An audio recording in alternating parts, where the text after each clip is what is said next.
بسم اللہ الرحمن الرحیم۔ صحیح مسلم مقدمۃ الکتاب، حدیث نمبر 0۔ شروع سب سے زیادہ رحم کرنے والے، ہمیشہ مہربانی کرنے والے اللہ کے نام سے۔ تمام تر حمد و ثنا سارے جہانوں کے پالنے والے اللہ کے لیے اور بہترین جزا تقوی اختیار کرنے والوں کے لیے ہے۔ اللہ خاتم النبیین محمد صلی اللہ علیہ وآلہ وسلم پر اپنی رحمت نازل فرمائے اور تمام نبیوں اور رسولوں پر بھی۔ اس کے بعد اللہ آپ پر رحم فرمائے۔ بلا شبہ آپ نے اپنے پیدا کرنے والے کی توفیق سے یہ ذکر کیا ہے کہ آپ دین کے طریقوں اور احکام کے بارے میں رسول اللہ صلی اللہ علیہ وآلہ وسلم سے امت تک پہنچنے والی تمام احادیث کو ان کی منقولہ اسناد سمیت جاننا چاہتے ہیں، اور ان احادیث کو بھی جو ثواب اور عذاب، رغبت دلانے اور ڈرانے اور ان جیسی دوسری چیزوں کے بارے میں ہیں، اور اہل علم نے ایک دوسرے سے لیں اور پہنچائیں۔ اللہ آپ کی رہنمائی فرمائے۔ آپ چاہتے ہیں کہ یہ تمام احادیث شمار کر کے مجموعی کی شکل میں آپ کی دسترس میں لائی جائیں۔ آپ نے مجھ سے یہ مطالبہ کیا ہے کہ میں ان احادیث کو زیادہ تکرار کے بغیر آپ کے لیے ایک تعریف کی شکل میں ملخص کر دوں، کیونکہ آپ سمجھتے ہیں کہ یہ تکرار ان احادیث کو اچھی طرح سمجھنے اور ان سے استنباط کرنے میں آپ کے لیے رکاوٹ کا باعث بنے گا، جو کہ آپ کا اصل مقصد ہے۔ اللہ آپ کو عزت دے۔ آپ نے جس چیز کا مجھ سے مطالبہ کیا ہے، جب میں نے اس کے اور اس سے حاصل ہونے والے ثمرات کے بارے میں غور و فکر کی طرف رجوع کیا تو مجھے یقین ہو گیا کہ انشاءاللہ اس کے نتائج قابل تعریف اور فوائد یقینی ہوں گے۔ اور جب آپ نے مجھ سے اس کام کی زحمت اٹھانے کا مطالبہ کیا تو مجھے یقین ہو گیا کہ اگر مجھے اس کی توفیق ملے اور اللہ کی طرف سے اس کے مکمل ہونے کا فیصلہ ہوا تو پہلا شخص جسے دوسرے لوگوں سے قبل اس سے خاص طور پر فائدہ ہوگا وہ میں خود ہوں گا۔ اس کی وجوہات اتنی زیادہ ہیں کہ ان کا ذکر طوالت کا باعث ہوگا۔ البتہ اس کا خلاصہ یہ ہے کہ ان خصوصیات کے حامل کم احادیث کو محفوظ رکھنا اور ان میں اچھی طرح مہارت حاصل کرنا انسان کے لیے کثیر احادیث کو سنبھالنے کی نسبت زیادہ آسان ہے، خصوصاً عوام میں سے ایک ایسے شخص کے لیے جو اس وقت تک ان میں سے صحیح اور ضعیف کے بارے میں بھی امتیاز نہیں کر سکتا جب تک کوئی دوسرا اسے اس فرق سے آگاہ نہ کرے۔ جب معاملہ اسی طرح ہے جیسے ہم نے بیان کیا تو کم تعداد میں صحیح احادیث چن لینا کثیر تعداد میں ضعیف احادیث کو جمع کرنے سے کہیں بہتر ہے۔ یہ بات اپنی جگہ درست ہے کہ بہت سی احادیث کو اکٹھا کرنے اور مقرر احادیث کو جمع کرنے کے بھی کچھ فوائد ہیں، خصوصاً ان لوگوں کے لیے جنہیں اس علم میں کسی قدر شعور اور اسباب و علت کی معرفت سے نوازا گیا ہے۔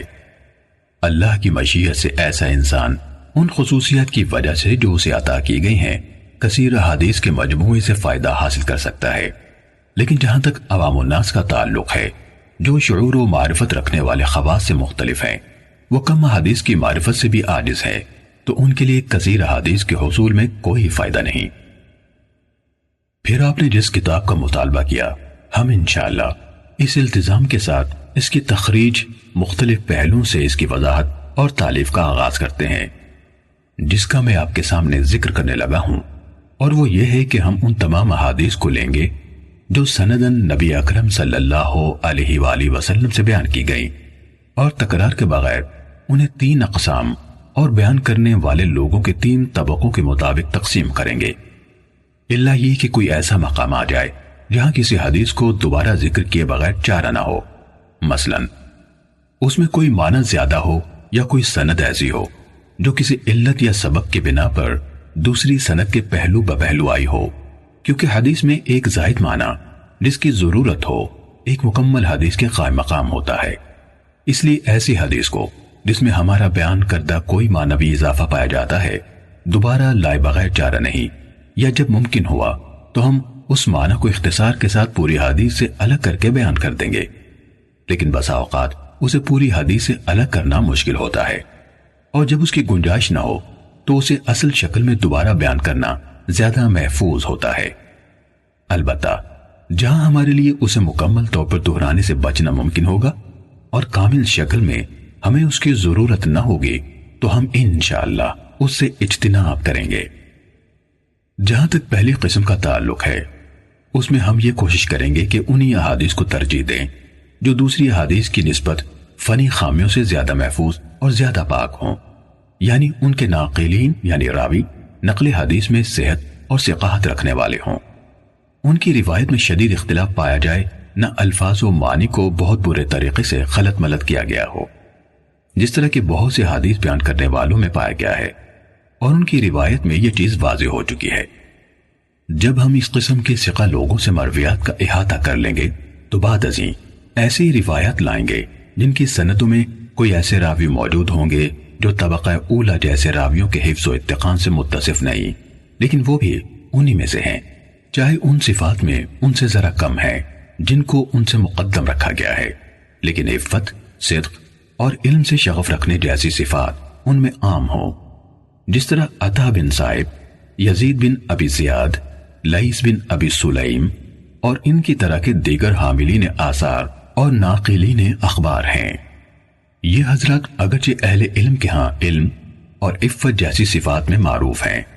لیکن ان کے ہم عصر لوگوں میں سے بعض دیگر حضرات ایسے ہیں جو اتقان اور روایت کی صحت کے معاملے میں اپنے مقام اور مرتبے کے اعتبار سے ان سے افضل ہیں۔ اس کی وجہ یہ ہے کہ اہل علم کے ہاں یہ حفظ و اتقان ایک بہت اونچا مرتبہ اور ایک اعلیٰ ترین صفت ہے۔ آپ دیکھتے نہیں کہ ان تینوں حضرات یعنی عطا، یزید اور لیث جن کا ہم نے ابھی نام لیا، ان کا موازنہ حدیث کے حفظ و اتقان میں منصور بن معتمر، سلیمان اعمش اور اسماعیل بن ابی خالد سے کریں تو انہیں آپ ان حضرات سے خاصے فاصلے پر پائیں گے، یہ ان کے قریب بھی نہیں آ پاتے۔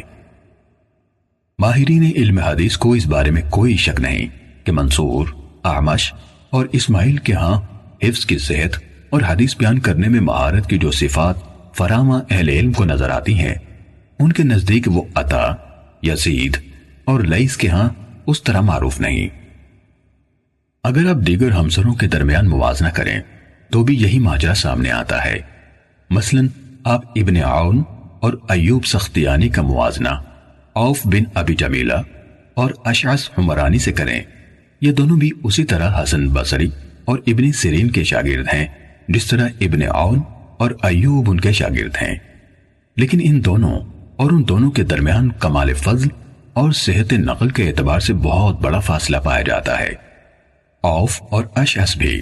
اگرچہ اہل علم کے ہاں صدق و امانت سے ہٹے ہوئے نہیں مانے جاتے، لیکن جہاں تک مرتبے کا تعلق ہے تو اہل علم کے ہاں حقیقت وہی ہے جو ہم نے بیان کی۔ ہم نے نام ذکر کر کے مثال اس لیے دی ہے تاکہ اس شخص کے لیے جو اہل علم کے ہاں حاملین حدیث کے درجے کے طریقے سے ناواقف ہے، یہ مثال ایسا واضح نشان ثابت ہو جس کے ذریعے سے وہ مکمل واقفیت حاصل کر لے اور اونچا درجہ رکھنے والے کو اس کے مرتبے سے گھٹائے اور نہ کم درجے والے کو اس کے مرتبے سے بڑھائے، ہر ایک کو اس کا حق دے اور اس کے مرتبے پر رکھے۔ حضرت عائشہ صدیقہ رضی اللہ تعالیٰ عنہ سے روایت بیان کی گئی، انہوں نے کہا ہمیں رسول اللہ صلی اللہ علیہ وآلہ وسلم نے حکم دیا تھا کہ ہم لوگوں کو ان کے مرتبوں پر رکھیں۔ اس کے ساتھ ہی اللہ کا حکم جو قرآن نے بیان فرمایا، ہر علم والے سے اوپر ایک علم رکھنے والا ہے۔ ہم احادیث رسول صلی اللہ علیہ وآلہ وسلم کو اپنی ذکر کردہ صورتوں کے مطابق تالیف کریں گے جو احادیث ان لوگوں سے مروی ہیں جو تمام ماہرین علم حدیث یا ان میں سے اکثر کے نزدیک متہم ہیں۔ ہم ان کی روایت سے کوئی سروکار نہ رکھیں گے، جیسے عبداللہ بن مسور، ابو جعفر مدائنی، عمر بن خالد، عبد القدوس شامی، محمد بن سعید مسلوب، غیاث بن ابراہیم، سلیمان بن عمرو نخعی اور ان جیسے دیگر لوگوں کی مرویات سے بھی جن پر وضع احادیث اور روایات سازی کے الزامات ہیں۔ اسی طرح وہ لوگ جن کی مرویات کی غالب تعداد منکر اور غلط احادیث پر مشتمل ہے، ہم ان کی احادیث سے بھی احتراز کریں گے۔ کسی حدیث بیان کرنے والے کی منکر روایت کی نشانی یہ ہے کہ جب اس کی روایت کردہ حدیث کا دوسرے اصحاب حفظ اور مقبول محدثین کی روایت سے موازنہ کیا جائے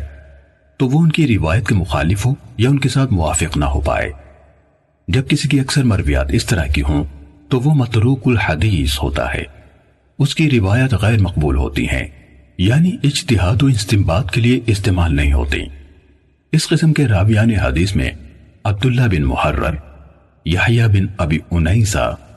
جراح بن منہال ابو عطوف، عباد بن کثیر، حسین بن عبداللہ بن زبیرہ، عمر بن صہبان اور اس طرح کے دیگر منکر روایت بیان کرنے والے لوگ شامل ہیں۔ ہم ان کی روایت کا رخ نہیں کرتے، نہ ان روایات سے کوئی سروکار ہی رکھتے ہیں، کیونکہ حدیث میں متفرد راوی کی روایت قبول کرنے کے متعلق اہل علم کا معروف مذہب اور ان کا فیصلہ یہ ہے کہ اگر وہ راوی عام طور پر اہل علم و حفظ ثقات کی موافقت کرتا ہے اور اس نے گہرائی میں جا کر ان کی موافقت کی ہے، تو ایسی صورت میں اگر وہ متفرد کوئی ایسا اضافہ بیان کرتا ہے جو اس کے دوسرے ہم مکتبوں کے ہاں نہیں ہے، تو اس کا یہ اضافہ محدثین کے ہاں قبول کیا جائے گا۔ لیکن جس حدیث بیان کرنے والے کو آپ دیکھیں کہ وہ امام زہری جیسے جلیل القدر محدث سے روایت بیان کرتا ہے، جن کے کثیر تعداد میں ایسے شاگرد ہیں جو حفاظ حدیث ہیں، ان کی اور دوسرے محدثین کی روایت کے ماہر ہیں، یا وہ ہشام بن عروہ جیسے امام التابعین سے روایت کرتا ہے، ان دونوں کی احادیث تو اہل علم کے ہاں خوب پھیلی ہوئی ہیں، وہ سب ان کی روایت میں ایک دوسرے کے ساتھ اشتراک رکھتے ہیں، اور ان دونوں کی اکثر احادیث میں ان کے شاگرد ایک دوسرے سے متفق ہیں، اور یہ شخص ان دونوں یا ان میں سے کسی ایک سے متعدد ایسی احادیث روایت کرے جن میں ان کے شاگردوں میں سے اس کے ساتھ کوئی اور شریک نہیں، تو اس جیسے لوگوں سے اس قسم کی کوئی حدیث قبول کرنا جائز نہیں۔ اللہ ہی زیادہ جاننے والا ہے۔ ہم نے حدیث اور اصحاب حدیث یعنی محدثین کے طریقہ کار کا کچھ حصہ ہر اس شخص کی توجہ کے لیے جو ان کے راستے پر چلنا چاہتا ہے اور جسے اس کی توفیق نصیب ہوتی ہے تفصیل سے بیان کر دیا ہے۔ انشاءاللہ ہم اس طریقہ کار کی مزید شرح اور وضاحت کتاب کے ان مقامات پر کریں گے جہاں معلول حدیث یعنی جن میں کوئی خفیہ علت پائی جاتی ہے کا ذکر ہوگا، یعنی جب ہم وہاں پہنچیں گے جہاں اس موضوع کی شرح اور وضاحت کا مناسب موقع ہوگا انشاءاللہ تعالی۔ اس وضاحت کے بعد اللہ آپ پر رحم فرمائے۔ ہم یہ کہنا چاہتے ہیں کہ اگر ہم نے اپنے آپ کو محدث کے منصب پر فائز کرنے والے بہت سے لوگوں کی ضعیف احادیث اور منکر روایات کے بیان کو ترک کرنے جیسے معاملات میں جن کا التزام ان کے لیے لازم تھا غلط کاروائیاں نہ دیکھی ہوتی، اور اگر انہوں نے صحیح روایات کے بیان پر اکتفا کو ترک نہ کیا ہوتا جنہیں ان ثقہ راویوں نے بیان کیا جو صدق و امانت میں معروف ہے، وہ بھی ان کے اس اعتراف کے بعد کہ جو کچھ وہ سیدھے سادے کم عقل لوگوں کے سامنے بے پرواہی سے بیان کیے جا رہے ہیں اس کا اکثر حصہ غیر مقبول ہے، ان لوگوں سے نقل کیا گیا ہے جن سے لینے پر اہل علم راضی نہیں اور جن سے روایت کرنے کو بڑے بڑے ائمہ حدیث مثلا مالک بن انس، شعبہ بن حجاج، سفیان بن عیینہ، یحییٰ بن سعید قطان، عبد الرحمن بن مہدی وغیرہم قابل مذمت سمجھتے ہیں۔ اگر ہم نے یہ سب نہ دیکھا ہوتا تو آپ نے صحیح و ضعیف میں امتیاز اور صرف صحیح کے حصول کے حوالے سے جو مطالبہ کیا ہے اسے قبول کرنا آسان نہ ہوتا، لیکن جس طرح ہم نے آپ کو قوم کی طرف سے کمزور اور مجہول سندوں سے بیان کی گئی منکر حدیثوں کو بیان کرنے اور انہیں ایسے عوام میں جو ان حدیث کے عیوب سے ناواقف ہیں پھیلانے کے بارے میں بتایا، تو صرف اسی بنا پر ہمارے دل کے لیے آپ کے مطالبے کو تسلیم کرنا آسان ہوا۔ ہم سے ابو بکر بن ابی شیبہ نے حدیث بیان کی، کہا ہم سے وکی نے حدیث بیان کی۔